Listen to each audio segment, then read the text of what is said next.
Keanu Reeves does not need every viewer to understand the whole story before it starts moving. The question is why a phrase, name, or update can become public behavior before the context catches up.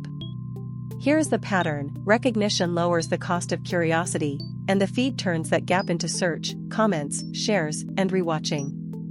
This matters because the viewer is not only asking what Keanu Reeves means. The useful question is what kind of attention it is collecting.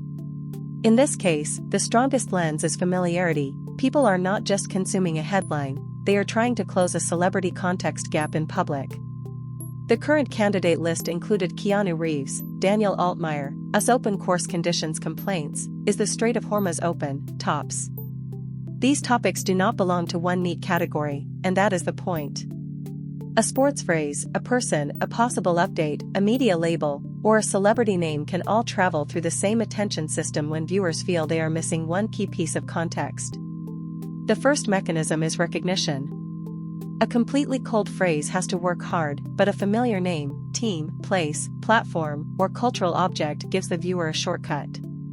Even before the story is clear, the viewer knows the signal belongs to a world other people may already understand. For example, use Keanu Reeves. A weak video would simply say it is trending.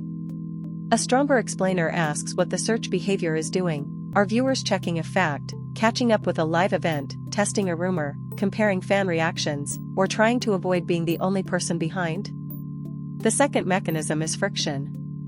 The feed often shows reaction before explanation: a screenshot, a clipped sentence, a headline, a graph, a phone notification, or a comment section that assumes you already know the context. That friction pushes people out of passive watching and into active searching. Now compare that with Daniel Altmaier. The surface topic may be different, but the behavior can be the same. Viewers see a signal, feel a small information debt, and use search suggestions, autocomplete, comments, and headlines to pay it off.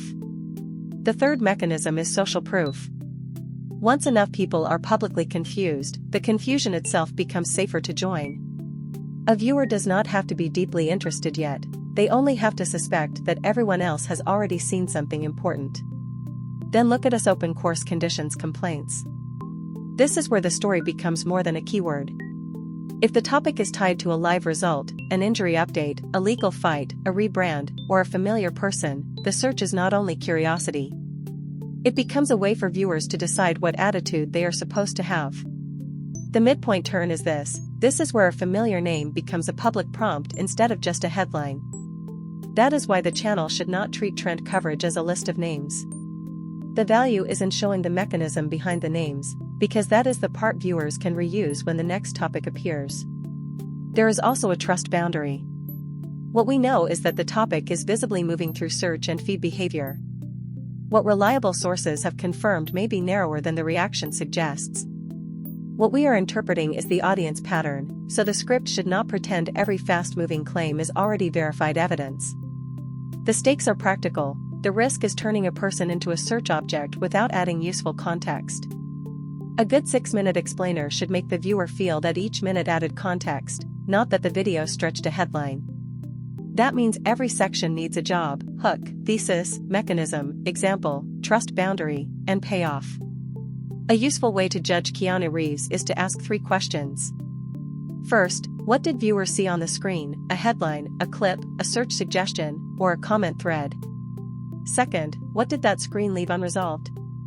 Third, what did the audience do next? Search, argue, share, refresh, or wait for a clearer source? Those actions are the evidence trail. That also gives the viewer a practical takeaway.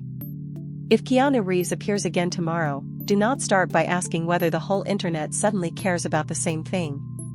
Ask what job the trend is performing. It might be helping people catch up, signal membership, pick a side, verify a rumor, or decide whether a product, person, or event is worth attention. This is where low-quality trend videos usually lose people. They repeat the topic, add vague excitement, and never answer why the attention moved.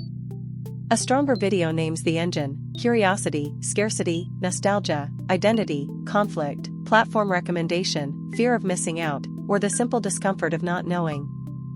Finally, the visual story should match the explanation. Use a search trend chart when the point is demand. Use a phone screen or search suggestions when the point is behavior. Use headlines and comment screenshots when the point is social proof. Use a creator analytics dashboard when the point is platform incentives. The takeaway is simple. The point is that name recognition is not the story, it is the doorway into the story. The feed may make trends feel random, but the pattern is usually visible once you ask what viewers were trying to solve. The winning channel is not the one that repeats the trend first, it is the one that turns confusion into understanding. If you want fast explanations of internet trends, subscribe and I will see you in the next video.